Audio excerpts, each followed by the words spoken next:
두 가지가 다 있다고 봐야 되겠죠. 네. 하나는 보수당의 이제 지리멸멸 그게 있어요. 네. 왜 그랬을까?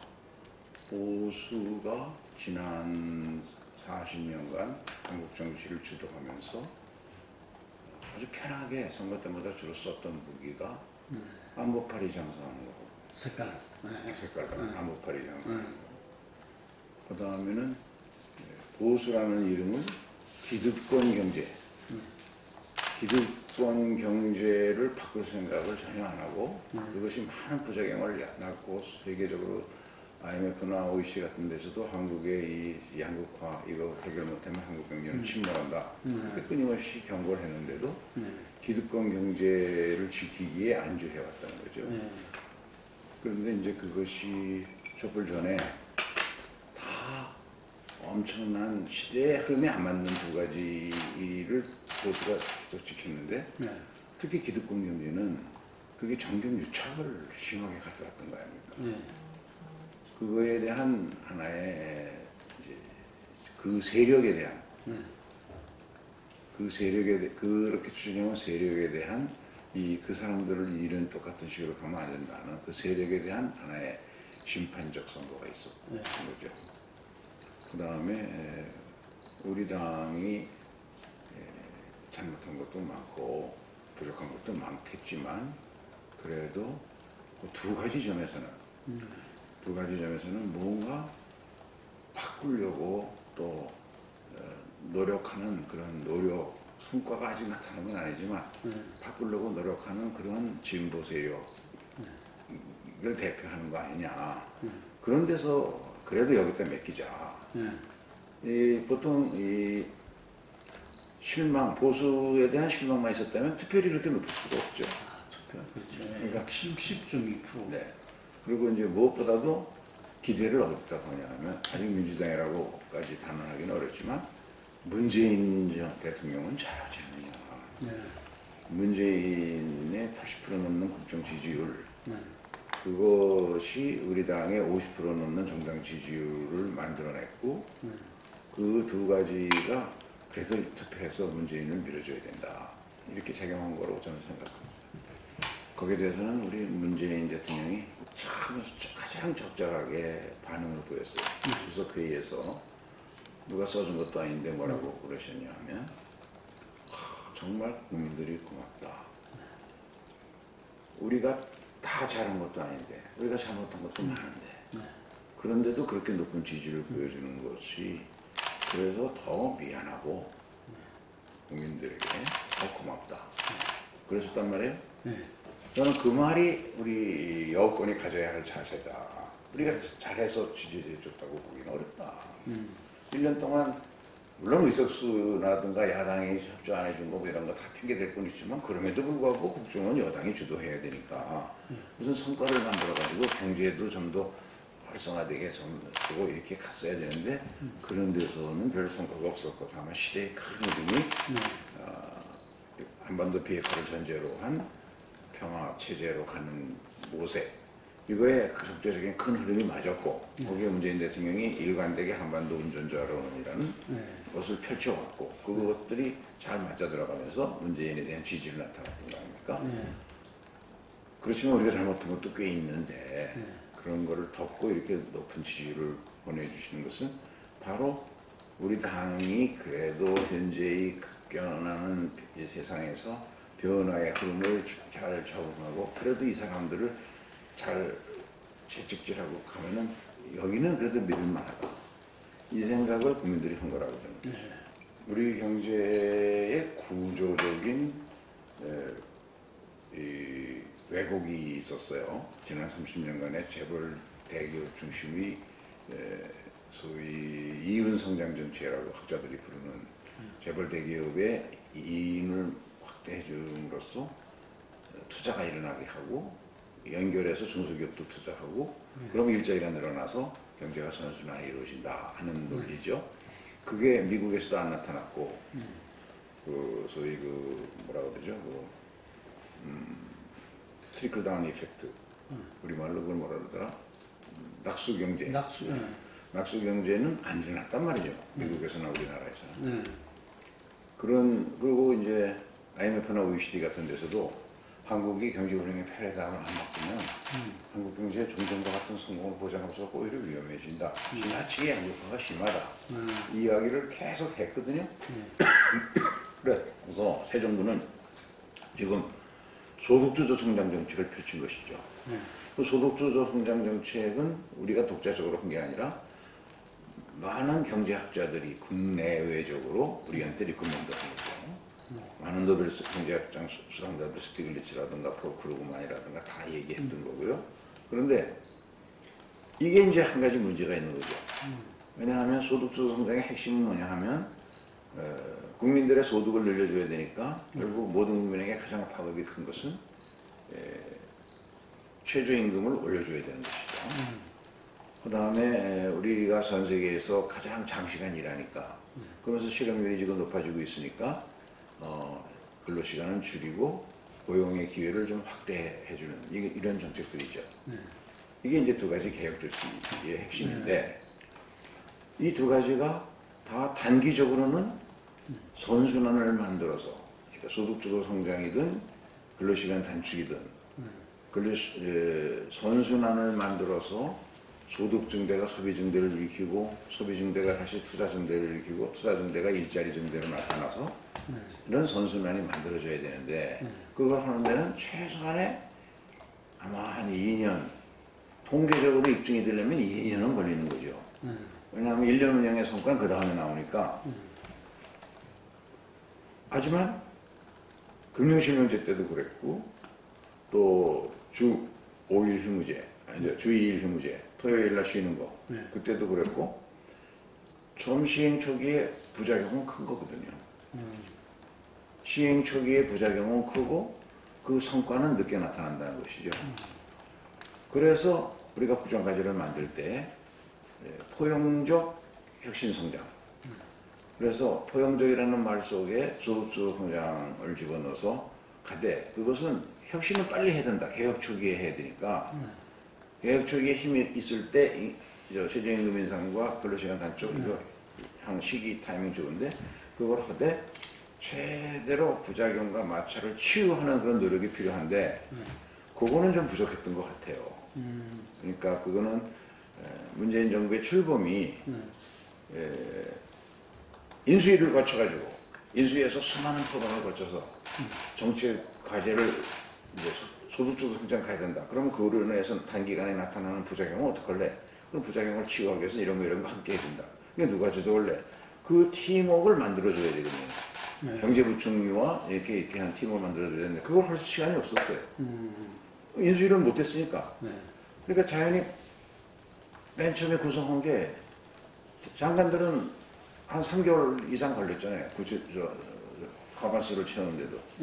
그러니까 국정을 공백으로 둘 수 없으니까 수석을 임명해서 청문회가 필요 없는 수석들을 임명해서 수석 중심으로 경제를 펼쳤는데 장관 경제수석들이 가지고 있는 이제 생리적 한계가 뭐냐 하면 학자 출신들이었고 그럴 수밖에 없죠. 학자 출신들은 그 다음에 집행력에 의해서 담보되는 게 아니라 말로 하는 거거든요.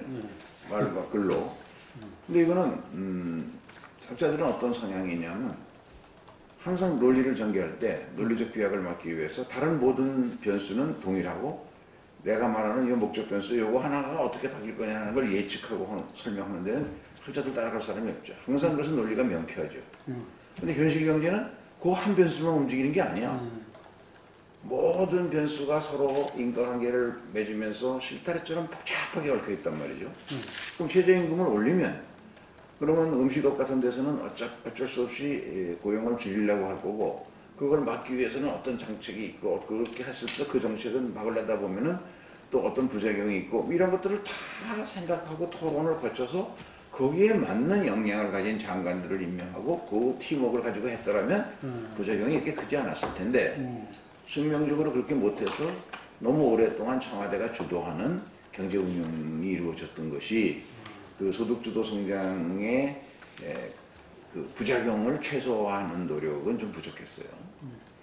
그 다음에 이제 제가 더 문제 삼는 것은 그것은 어쩔 수 없는 거라 운명적인 것이죠. 보궐선거로 된 대통령 정부가 갖는. 근데 두 번째는 이제 혁신 성장인데 이 혁신 성장이 뭐냐면 대기업이든 중소기업이든 중견기업이든 공기업이든 생산성과 효율을 높이기 위해서 잘못된 기업 경영의 여러 가지 소위 적폐들 이런 거를 잘라내고 혁신을 하자는 그런 거 아니겠어요? 근데 이것이 그 경제 사회에 하나의 새로운 기풍을 만들고 해내려면 그것을 열어내는 돌파구가 필요한데 그 핵심이 중소벤처 창업 열풍입니다. 혁신 성장에 나타나는 핵심. 근데 그것을 하려면 중소벤처기업의 시장 메커니즘에 따라서 유능한 중소벤처기업들에게 그 시장 메커니즘에 의해서 돈이 돌아가게 해야 되거든요. 근데 우리나라 시중은행들이 중소기업에 대한 융자 비율이 98.7%. 융자가. 투자는 1.3%밖에 안 돼요. 그러니까 무슨 소리냐면 중소벤처기업 입장에서 보면 중소벤처기업은 계속 고정된 대출이자를 물어야 되고 그 돈을 쓰려면 담보가 있어야 되고 그러니까 시장 메커니즘에 따라서는 우리나라 금융은 오랜 재벌 중심의 경제 운영의 결과로 인적 자원 플러스 물적 자원이 전부 재벌에 편중되어 있는데 재벌은 리스크 테이킹을 해서 세계 시장을 상대로 혁신 투자를 해가지고 세계에서 1, 2등 하는 상품을 만들어내는 노력을 해야 될 텐데 그걸 안 해요. 왜냐하면 리스크가 너무 크니까. 단위당 투자를 크게 해야 되는데 그렇게 됐을 때 성공 확률이 5% 10%밖에 안 된다 그러니까 겁이 나니까 못하는 거죠. 더욱이 재벌들이 3세 4세 체제를 갖기 때문에 한 사람이 수십조의 재산을 가지고 있어서 그런 리스크 테이킹을 리스크 매니지는 해도 리스크 테이킹은 안 하려고 그런다고요. 그런 구조화에서 우리 은행도 지금 담보 위주의 안전한 예대 마진 차이에만 의존하다 보니까 은행이 지금 어떤 역할을 하고 있습니까? 사실상 재벌의 상부 역할을 하고 있다고 저는 평가를 해요. 왜냐? 담보 없이 돈 쓸 수 있는 우리나라의 기업은 재벌 기업밖에 없거든요. 나머지는 전부 담보가 있어야 되니까 그리고 담보 없이는 돈 안 주니까 그럼 결과적으로 보면 우리의 지난 30년 경제 운영 과정에서 돈과 좋은 인적 자원이 재벌에 편중되어 있는데 이 사람들이 리스크 어버트라 그러나 하여간 리스크를 관리를 하려고 그러지만 리스크 테이킹을 안 하려고 그런단 말이죠. 그러니까 혁신적 노력이 부족한 거예요. 이건 재벌이 갖고 있는 재벌이 커지면 전부 관료화 되거든요. 큰 조직은. 그렇게 되고 그렇게 안정추구형으로 갈 수밖에 없죠. 재벌들은. 오너가 그걸 원하니까. 그러니까 오너의 니드에 맞춰주는 일을 하다 보니까 재벌그룹 전체가 혁신성이나 창의성이 부족한 거죠. 근데 돈을 만드는 것도 만지는 건 다 금융기관인데 금융기관도 똑같이 안정추구형으로 갔단 말이에요. 이 시스템을 고쳐줘야 된다. 그래서 중소벤처 혁신성장의 핵심은 뭐여야 하나? 저는 금융혁신이라고 생각합니다. 근데 지난 1년간 금융혁신이 제대로 이루어지지 않았어요. 선진국의 금융기관들은 2008년 미국발 금융위기 이후에 대부분 융자에서 투자 전략을 바꿨어요. 그래서 이미 중소벤처기업들이 한 60% 정도가 금융권으로부터 투자를 받고 있는데 선진국들은 투자가 60, 융자가 40인데 우리는 투자는 1.3%밖에 안 되니까 이걸 고치지 않으면 우리 경제에 가장 필요한 창의성이 있는 중소벤처기업이 생겨날 수가 없는 거야. 돈은 시장 메커니즘에 따라 공급이 돼야 되는데 그래서 그런 노력을 이제부터라도 해야 된다. 이게 제일 큰 과제다. 앞으로 우리 문재인 정부가 경제적으로 성공하려면 소득수저 성장은 계속 가야 됩니다. 왜냐하면 개혁을 멈추면 문재인 정부로서는 의미가 없는 거예요. 그리고 우리 경제는 지난 20년간 계속 5년 대통령 임기당 1%씩 평균 성장률이 떨어져 왔어요. 왜 그런가? 여러 가지가 있지만 제가 보기에는 이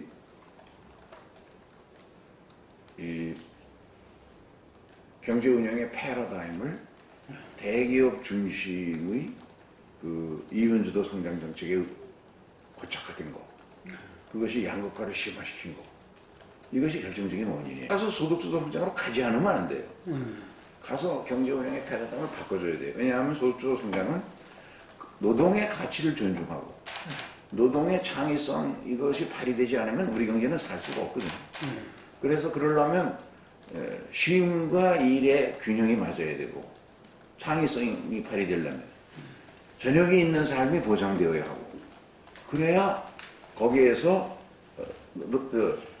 나라 전체를 보면 우리 노동자들의 경쟁력이 높아지면서 이게 만들어지는 것인데, 그래서 소득주도 성장을 하자는 거고요. 근로시간은 좀 줄이고 OECD에서 10위권 안에 드는 나라가 임금은 28이니까 이거를 문재인 정부 내에서 적어도 OECD 평균 반 정도까지는 올려줘야 될 거 아니냐. 이게 지금 우리 최저임금 인상 정책이거든요.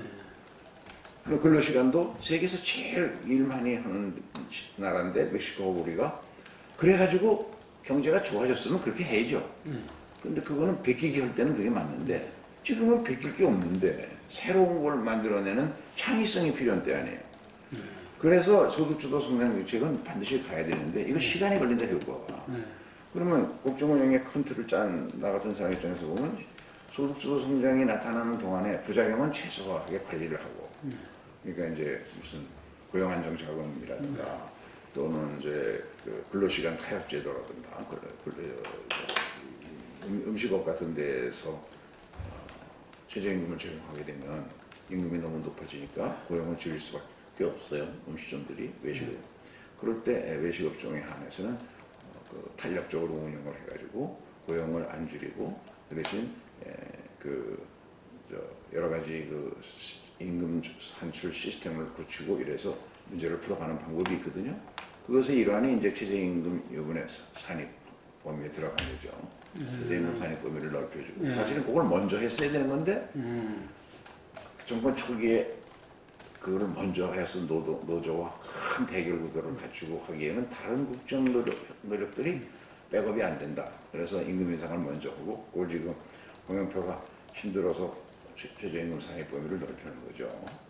근데 그거로다가 전체적으로 이제 큰 보완이 이루어진다고 봅니다. 근데 시간이 걸려요. 효과가 나오려면 혁신 성장으로 그걸 몰고 가야 된다는 거죠.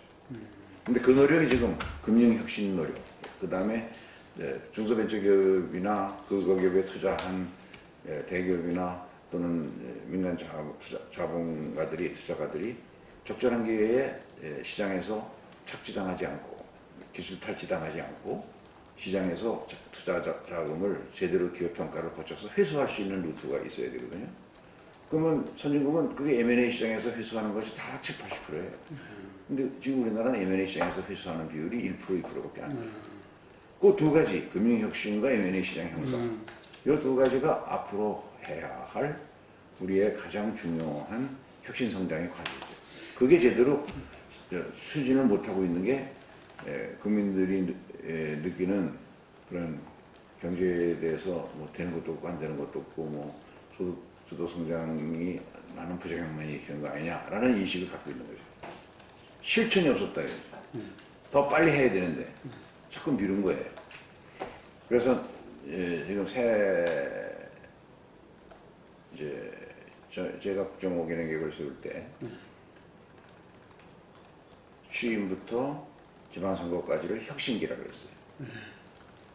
그리고 그때까지는 이제 주로 적폐청산 등 소득주도 성장의 임금 인상이라든가 근로시간 단축 등 이런 것들은 정권 초기에 안 하면 할 수가 없으니까 하는 거고, 그 다음에 그때 금융혁신의 기초작업은 그때 같이 했었으면 좋겠는데 그걸 우리가 지금 국회에서 뒷받침을 못했죠, 입법으로도. 그게 혁신기에 할 일이고, 그 다음에 지금부터 총선 때까지를 도약기로 잡았어요. 지금부터 총선 때까지 도약기에 해야 할 일이 바로 혁신 성장에 불이 붙어져서 그러면 그건 우리 대졸자나 이런 사람들이 가장 하고 싶어하는 그런 일자리가 바로 그 중소벤처기업의 새로운 창의성을 필요하는 그 분야에 가서 일하고 싶은 거거든요. 근데 그런 것들이 활발히 일어나게 해줘야 된다. 우리 2000년대나 70년대 생각해 보시면 대기업의 엔지니어들이나 세일즈맨들을 중심으로 중소벤처 창업 열풍이 2000년에 불고 70년에 수출 대기업 위주로 뭐 대우가 나오고 이럴 때 그때 보면 가장 안정된 직업인 판검사들까지 거시 합격한 공무원들까지 은행원들도 전부 뛰어나와서 그 기업 창업 열풍에 같이 동참했잖아요. 그 분위기가 경제를 활성화시키는데 제일 필요한 분위기인데 우리나라는 오랜 동안 그런 못한 시스템으로 운영해서 소위 벤처 생태계가 조성되지 안 돼서 지금은 안정추구형 우리나라 사회의 최고 엘리트가 전부 공기업 가고 고시 보고 삼성 들어가고 스펙 쌓아가지고 현대자동차 들어가고 이렇게 돼 있으니까 이렇게 경쟁과 도전의 의욕이 없어진 사회는 성장이나 발전으로 이어지기가 어려운 거죠. 근데 이제 왜 그러면 안 되냐? 그걸 하나하나 따져서 금융혁신이 왜 필요하냐? 담보 위주의 금융 그리고 지나치게 융자에 의존하는 금융 이거를 해결 안 하면 담보를 대고 은행 돈 내다 보니까 벤처 창업 기업들은 자기 돈뿐만 아니라 많은 주변의 사람들의 담보를 끌어다가 같이 대야 기업을 할 수 있잖아요. 그런데 벤처라는 건 원래 추진했다가 한번 성공한 게 한 5%밖에 안 되거든. 그러니까 실패가 지극히 당연한 건데 그러나 다시 재도전할 때는 성공 확률이 50%는 높아져요. 근데 우리나라는 재도전할 기회를 안 주는 거라. 한번 실패하면 보도낸 놈 해가지고 그냥 다시는 재기가 안 되잖아요. 이런 문제들을 해결해 주는 것이 그래서 우리가 국정과제에서 3세번 도전 3세번은 도전해서 기회를 주자. 그리고 인적 담보 제공, 연대 보증 그런 거 다 없애자. 그리고 융자에서 투자로 가는 빠른 전환을 만들어내자. 이런 것들이 M&A 시장을 육성하자. 이런 것들이 금융혁신의 과제인데 제대로 추진된 게 시작이 안 된 거예요. 우리나라 금융기관의 은행의 경쟁력이 캄보디아만도 못하다, 뭐 세계 100위권 밖이다 이런 소리에서 쇼크를 받은 적이 있는데 실제로 지금 금융기관들이 보면 너무 서로 은행들끼리 서로 타협해가지고 만들어 놓은 게임의 룰에 따라서 안주하고 있어요. 세계적으로 금융이 융자에서 투자가 크게 추세가 바뀌면서 은행들이 옛날에는 다 대도시 내거리에 가장 큰 건물 1층은 다 은행이 가지고 있었잖아요. 근데 최근에 외국 가서 보세요. 그게 다 없어져갑니다. 대도시 최고적에는 전자제 이런 핸드폰 매장이나 이런 쪽으로 다 바뀌어가요. 그리고 은행들은 다 꼭대기층으로 올라가는 거라. 그냥 투자 위주로 하는데 그리고 이제 사람들의 금융기관 이용 관행이 전부 폰뱅킹으로 바뀌니까 그런 투자할 필요가 없다는 거죠. 근데도 우리나라는 아직도 최근에 와서 조금 변화가 일어나지만 아직도 당장 여의도부터 시작해서 쫙 나가보면 큰 건물의 1층에는 그게 무슨 소리냐 하면 그만큼 경쟁을 안 한다는 거죠. 도전도 안 하고. 그러면 어떻게 되느냐. 자금이 전 세계적으로는 자금이 남아돌아 가거든요. 근데 금융은 계속해서 떨어질 수밖에 없어요. 그런 금융은 98% 융자에 의존하는 금융은 결국은 예대 마진에 의존하는 거 아닙니까? 예대 마진에. 근데 전체적으로 금리가 떨어지는 추세 하에서는 그게 무슨 소리냐면 부가가치가 떨어진다는 소리거든. 부가가치가 떨어지는 산업 분야 그게 사양 산업이거든요. 그런 금융으로는 존재할 수가 없어요. 그래서 자기들은 느껴요. 근데 이거를 제도적으로 틀어주고 그런 융자에서 투자로 전환하는 그 길을 열어가야 되는데 그것이 지금 변화가 안 일어나고 있는 거죠. 그걸 만들어내는 것이 금융혁신의 제일 큰 과제가 이거죠. 근데 그거는 뭐 마음만 바뀐다고 되는 거는 아니죠. 제일 중요한 방법은 금융에다가 저 어항 속에다가 저 이 큰 물고기를 집어넣으면 금붕어들이 확 놀라가지고 생동감을 갖는 것처럼 그런 경쟁 체제로 바꾸는 노력이 필요하고 그게 저는 인터넷 금융이라고 봐요. 인터넷 금융기관을 두개 인가해줬더니 그게 한 6개월이나 1년 사이에 제도적으로 허용된 자본 규모를 다 채우고 부족해서 더 해달라고 있는 상황이거든. 인터넷 금융기관을 몇 개 더 늘려주고 한도도 늘려서 치열하게 경쟁을 하면 그러면 금융기관들이 대도시 점포에 안주하고 있는 이런 식의 안이한 경영 형태 견딜 수가 없죠. 그리고 이제 몇 가지 인센티브 장치를 이용해서 융자에서 투자를 하도록 만들어 가면 그러면 혁신의 방향이 정해지는 거죠. 근데 이제 행동이 필요한데 행동을 안 하니까 문제죠. 이게 무슨 소리냐면 네. 경제라는 게 인체와 비유하면 조세 정책은 뼈다귀고 뼈대, 네. 골격, 네. 근골격이고 예산은 살이고 네. 살, 금융이 피거든요. 네. 그러면 이 세 가지가 함께 작동되도록 해야 되는데 뼈다귀를 바꾸는 것은 어렵기도 하지만 효과가 장기적으로 나타납니다. 사람과 마찬가지죠. 그런데 금융 같은 것은 공급이 제대로 안 되면 당장 경제가 어려워지거든요.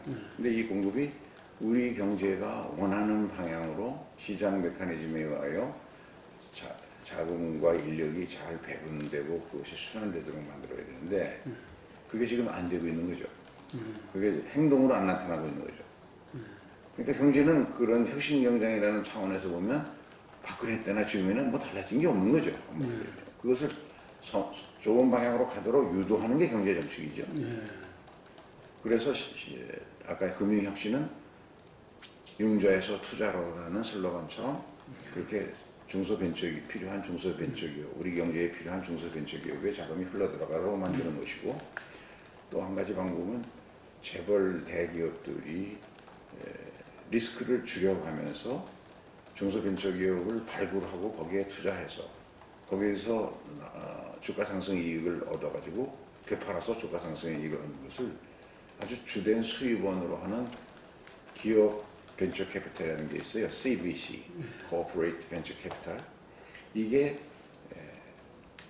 선진국들의 소위 이제 아마존을 대표로 하는 미국의 재벌들, 인텔, 구글, 애플, 다 마이크로소프트 다 그런 쪽을 주된 수입원으로 하고 있거든요.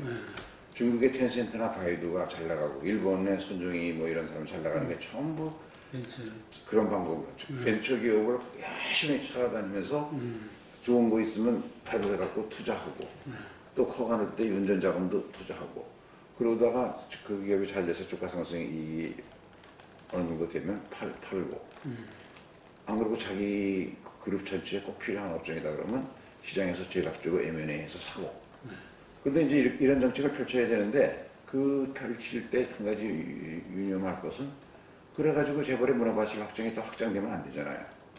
그러니까 한편으로 공정거래법에서 계열사의 확장을 막는 장치들이 있잖아요.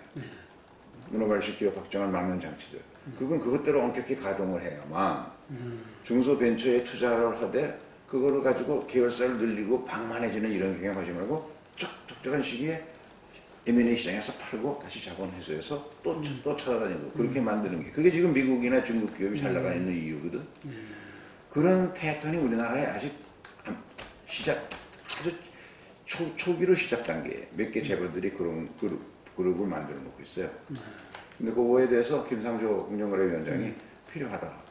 그래서 그 부분에 관해서는 은사물리에 좀 예외를 두는 걸 생각해 보겠다. 이런 정도의 멘트가 나왔어요.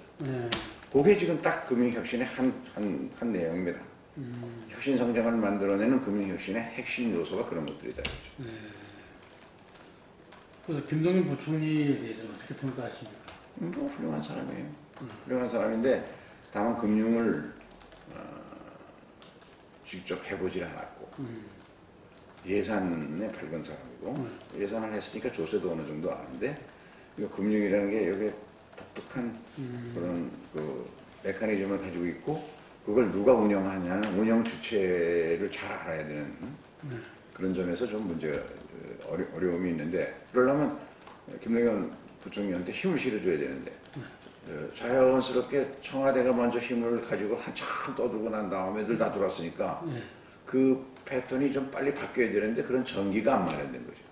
이번에 아마 청와대와 내각의 일부 개편하면서 총리가 주도해서 신나는 걸 보면 그런 쪽에서 하나의 모멘텀이 만들어지려고 봅니다. 대통령도 그런 필요성을 느끼셨겠죠. 실제 경제 그 지휘가 좀 힘을. 예, 저는 그런 점에서 우리 당이 주도를 좀 해야 된다고 봅니다. 왜냐하면 마치 당정청이 대통령을 바라보고 각각 야, 우리 대통령 잘한다 하고 박수치고 있는 꼴 아니냐고 어느 언론이 얘기를 하던데 박수치는 건 좋은데 이제 더 잘하도록 그리고 국민들이 불안해하는 경제 문제를 해결을 하는데 당이 전문성을 가지고 그런 리더십을 좀 발휘해서 정부가 안 할 수 없게끔 같이 협력해서 일체형을 가지고 야당을 설득해서 그거에 필요한 민생개혁 입법들을 백업해 주면서 당이 그런 리더십을 좀 행사해야 되고 그걸 제일 잘한 정권이 DJ 정부였다. 그래서 83석 가지고도 그때 내가 정책기획수석을 대통령 모시고 했는데 그래가지고 정권 재창출에 성공한 거 아니냐. 지금은 83석에 비하면 130석이면 큰 거고. 근데 이거를 잘못한 노무현 정부 후반부에는 151석을 갖고도 당이 분열되고 찢어지고 싸우다가 정권을 내주지 않았냐. 당이 하나로 똘똘 뭉치고 뒷방마님으로 처지는 사람 없이 전부 자기의 장점, 전문성, 자기가 갖고 있는 인적 네트워크 이것을 다 활용해서 대야 협상을 할 때나 또 민생 현안 문제의 해결을 할 때나 또는 의원 외교로 외국과 관계에서 문재인 정부의 어려운 점을 도와줄 때나 여기 총 가동되는 그런 정당, 그걸 나는 네트워크 정당이라고 해요. 그런 네트워크 정당이 필요한 때다 지금. 우리 경제를 살려내는데 두 가지의 기회가 있습니다. 하나는 혁신 성장을 통해서 중소벤처의 열풍이 부는 거. 두 번째가 북방경제예요.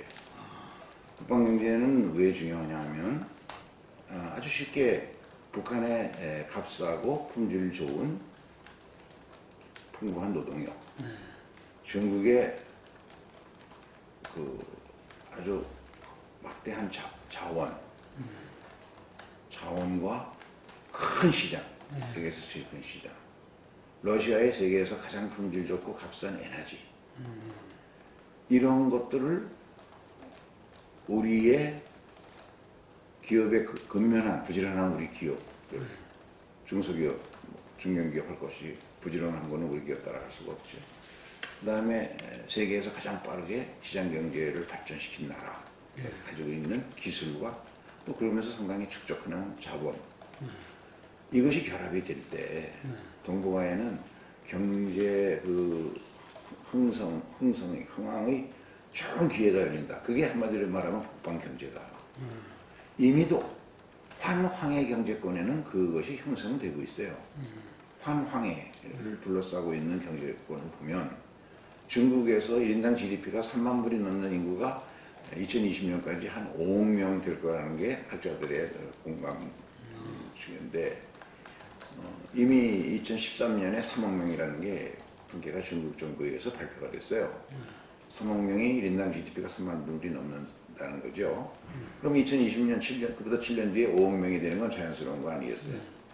그 5억 명이면 우리 1인당 GDP가 3만 불이 채 안 되는구나 왔다 갔다 하니까 결국 우리 이상의 소득순을 가진 사람이 우리 인구의 10배가 비행기로 1시간 거리 환항의 경제권에 다 있다는 거 아닙니까? 세계에서 제일 큰 시장이죠. 그 다음에 우리가 경쟁하는 것도 있지만 우리가 상호 보완 관계가 되고 있는 기업 분야를 다 연결이 되니까 이 황해를 중심으로 한 환항의 경제권이 세계 최대의 공장이 되고 세계 최대의 소비지가 된다. 이미 그런 것이 나타나고 있거든요. 중국의 장수성, 강소성과 광저우와 장수성 이 두 개는 우리나라보다 소득이 훨씬 높은 사람들이 더 많이 살아요. 각각 한 1억 명씩 되니까. 그런 경제권이 형성돼 있고, 국방경제가 만들어지면 바로 그 환동의 경제권도 생길 겁니다. 그러면 이제 이 울산, 포항, 예, 부산, 우리나라로 거기서 동해 강릉까지 해서 러시아와 북한과 해가지고 이쪽에 일본까지 연결되는 한동해 경제권이에요. 그래서 좋은 기회가 오는 거고, 이것을 우리 기업에게는 시장이 커지고 새로운 돈 벌 수 있는 기회가 생기기 때문에 이걸 제도적으로 소유권을 잘 보장해주고 그 경제 협력에 따르는 여러 가지 제도적 문제를 잘 관리해주고 정상 간의 그런 쪽을 서로가 윈윈하는 거니까 도와주면 그런 게 생기죠. 그런데 그것은 이제 희망과 꿈인데 구체적으로 국민들의 피부에와 닿게 자기의 국방경제로 인한 성과가 좋아지려면 그건 시간이 좀 걸리죠. 아직 숫자가 된 게 아니니까. 그러나 그걸 추진해야 되는 거죠. 좋은 기회가 오는 거죠. 왜냐하면 내가 아까 말한 중소벤처기업은 주로 새로운 아이디어를 갖고 창의적인 걸 만들어내는 거지만 이 경제라는 게 다 기술 수준도 있고 저희가 계층화가 돼 있는데 우리가 지금 중국에 한 5만여 개의 중소기업이 나가 있는데 그 중에 절반 정도는 경쟁력을 이미 잃어버렸거든요. 중국의 인구 수준이 높아져 가니까. 그 기술 수준도 함께 높아지니까. 그러면 그것이 새로운 분야로 가서 발전하면 좋은데 안 되면 어디로 옮겨갈 데가 있어야 될 거 아니에요. 그 옮겨가는 것이 동북삼성이다. 북방경제 동북삼성에 가면 우리 조선족이 한 200만에서 여기서 50만 원 줄어들었다. 중국 각자로 흩어지고 그래도 한 100만이 넘게 사니까 그 사람들을 중간감으로 하고 북한 노동력을 쓰고 우리 기업이 산둥성에 지금 있는 2만 5천 개 중에 한 10,000개만 글로 넘어가도 그러면 우리 중소기업이 베트남이나 이런 데로 옮겨가고 성공한 날 보장해지는 거 없잖아요. 인도네시아나 가나들도 전부 기업이 줄어들지 더 발전을 못하는데 거기 가면 중국이라는 큰 시장에 연결돼 있으니까 특히 소비재 산업에서 저는 큰 기회가 온다고 봅니다.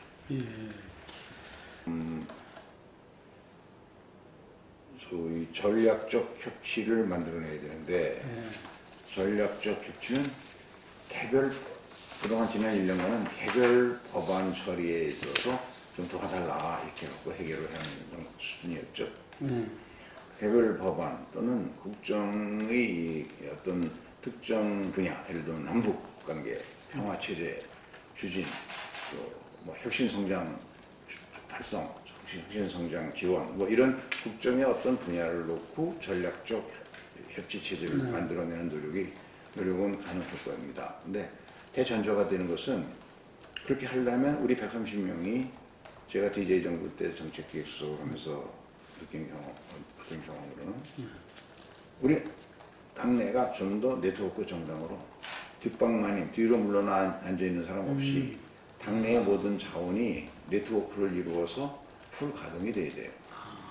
당내의 모든 자원이 다 소외되지 않고 참여해서 같이 가야 됩니다. 그게 제일 중요해요. 그 다음에 두 번째는 우리가 여당이니까 당 정청이 일체감을 가지고 가야 됩니다.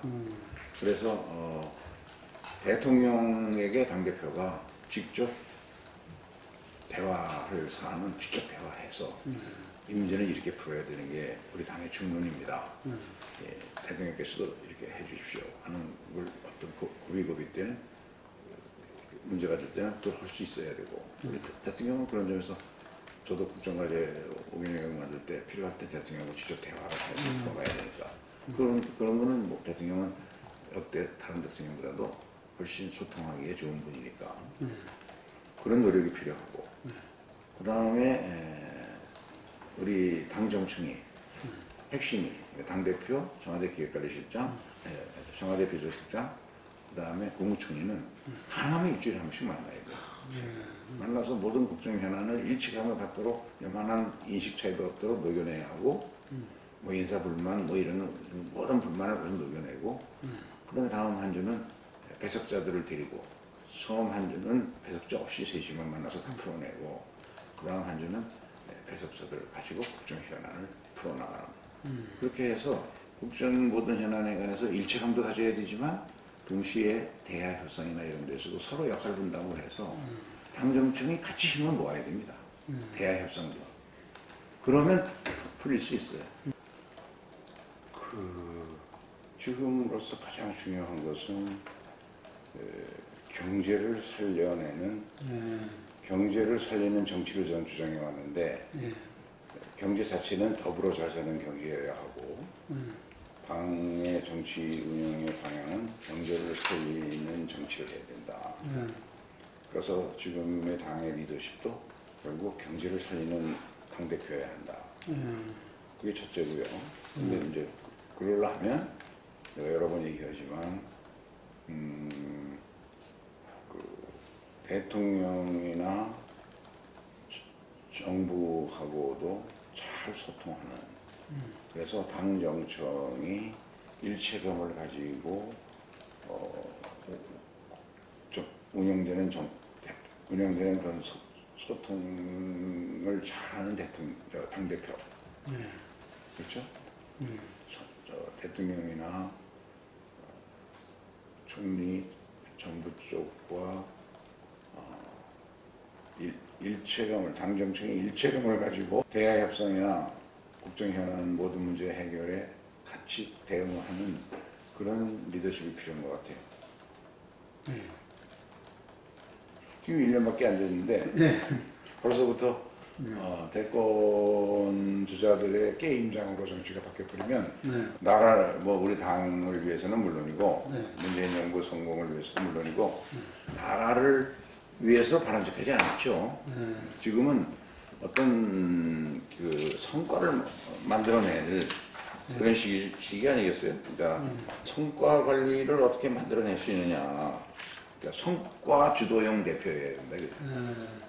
도약기에는 국민의 신뢰를 받아서 다음 총선에서 우리가 단독으로 과반수 이상의 정당을 만들어야 그게 성공하는 건데 그렇게 하려면 국민들이 신뢰를 해줘야 될 거 아니에요. 그 신뢰를 만드는 건 뭐냐? 피부로 느끼는 성과를 만들어야 되고 그래서 성과 관리형, 성과 주도형 대표.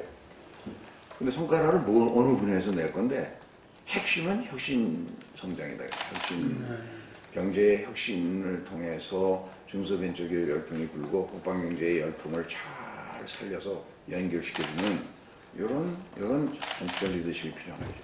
성과 관리형 대표가 필요하지. 그 사람이 나중에 뭐 당대표 도전하고 하는 건 2020년 이후에 가서 대권 주자 도전하는 건 그때 가서 해도 되고 지금은 대권 주자가 필요한 건 아니죠.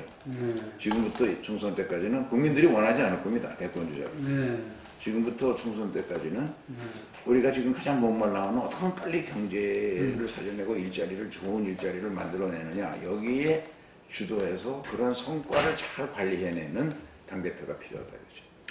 제가 슬로건으로 잡으면 경제를 살려내는 당대표가 돼야 한다. 그렇죠. 필요하다. 뭐 이런 말씀이 되겠죠. 경제를 살리는 당대표 그러기 위해서는 야권으로부터 전략적 협치를 잘 얻어내야 되는데 야권으로부터 야권과 함께 전략적 협치 관계를 만들어야 되는데 그거를 이루어내는 기초는 당정청의 일체감 형성에 있다. 당정청이 일체감을 갖도록 운영하는 리더십이 필요하다. 이거죠. 그것이 일단은 마지막 부분야가 대통령과도 총리와도 청와대 비서실장과도 수시로 만나서 협의하고 그런 소통을 잘하는 그런 리더십을 가진 당. 야당 대표들하고도 소통이 잘 돼요. 물론이죠. 근데 중요한 것은 제가 DJ 정부 때 경험을 해보면 저도 정치계 익숙할 때 보면 당내에 당정청의 일체감을 딱 가지면 야당과의 협상도 아주 큰 협상력이 생기게 됩니다. 왜냐하면 협상은 당만 하는 거 아니거든요. 정부도 해야 되고 청와대도 해야 되고 그런 걸 입체적으로 할 수가 있거든요. 지금은 그게 좀 부족하다 이거죠.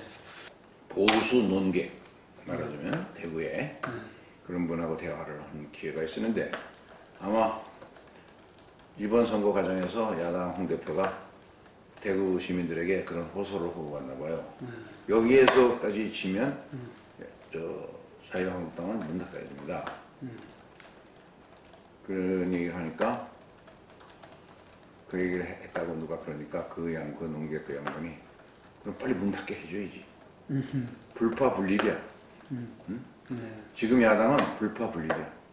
빨리 완전히 해체돼야 뭔가 새로운 게 만들어지지. 지금 이거 대충 해갖고 홍 대표가 나중에 또 나오고 뭐 이런 식으로 얘기가 언론에 나오는데 그거 안 된다. 그래서 내가 뭐를 바꿔야 되냐고 물어봤을 때 저하고 한 것이 아까 두 가지.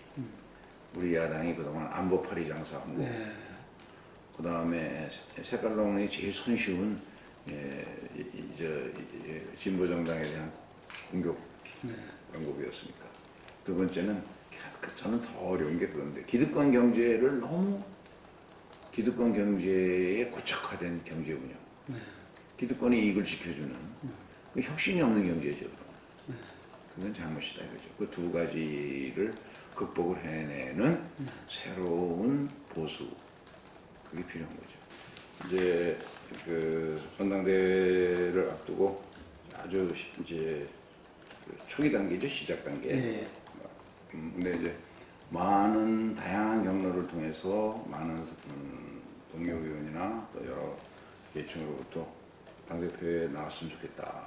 이유는 경제를 살리는 그런 신뢰를 당이 받고 가지고 가야 된다.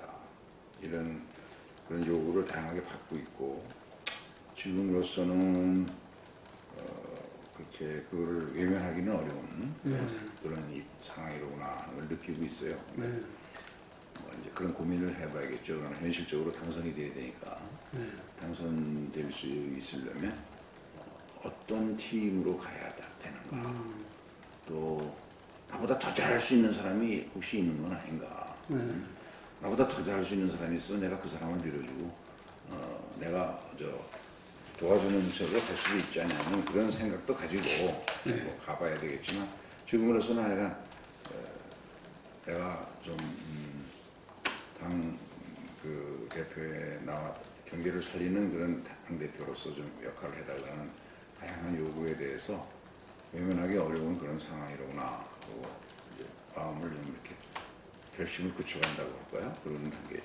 2020년까지 우리 나라에 가장 필요한 여당 대표의 자격 요건, 요구하는 조건은 뭘까? 어떻게 하면 경제를 살려낼 거냐. 근데 그렇게 하려면 어떤 사람이 필요하냐. 우리가 조금 이 문재인 정부 출범 과정이 청와대를 먼저 구성하고 정부가 나중에 만들어지니까 되게 인수위를 꾸리게 되면 먼저 어떻게 국정을 운영할 거냐, 핵심 목표가 뭐냐를 먼저 정하고 거기에 맞는 사람을 찾아서 팀워크를 만들어서 내각을 임명하는데 우리 그럴 시간이 없었어요. 그리고 청문 과정에서 굉장히 시달리니까 그러면 그래서 그게 아까 운명적으로 힘들 수밖에 없다는 거예요. 그래서 이제 그거를 좀 보강을 해줘야 된다 그래요. 네. 누가 해야 되냐? 다른 사람 할 사람이 없잖아요. 당이 나서서 좀 소통을 잘하고 그 다음에 핵심 분야는 당의 리더십을 가지고 근데 그 당의 리더십을 가지려면 야당과 협치를 해서 개혁입법, 민생입법을 성과를 만들어내야 되거든요. 그러면서 정부하고 함께 몰고 가야 되니까 그런 리더십이 지금 필요한 것 같아요.